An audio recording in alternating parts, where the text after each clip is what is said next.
አሜሪካ በሀገራችን ላይ የምታደርገውን ነገር ማቆም ካልቻለች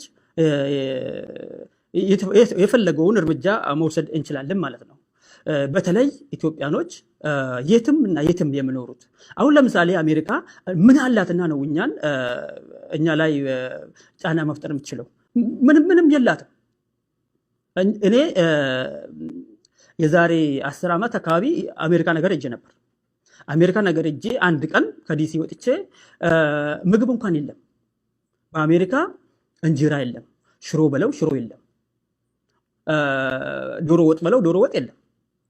ምንም ያለው ነገር የለም አሜሪካ። ከአሜሪካ የምንፈልገው እኛ ታዲያ ምንድን ነው? መቼስ ያው ያለው ዲሲ ብቻ ነው። ዲሲ ርስታችን ነው፣ የታወቀ ነው። ዲሲ እንደውም አንዳንዶቹ ይቅርታ፣ ዲሲ እንደውም አንዳንዶቹ የዛሬ 3000 ዓመት አካባቢ በረራ ተብላ ነበር የምትጠራው።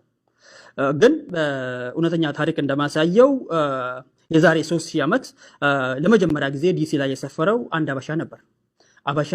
አበሻው ስሙ ደሳለኝ ነው። እሱም ከደሴ ነው። ያው ፈረንጆቹ ደሳለኝ ማለት ስለማይችሉ ሰውየውን ዲሲ ብለው ይጠሩታል። በዛው ዲሲ ደሳለኝ ዲሲ ሆኖ ቀራ ማለት ነው።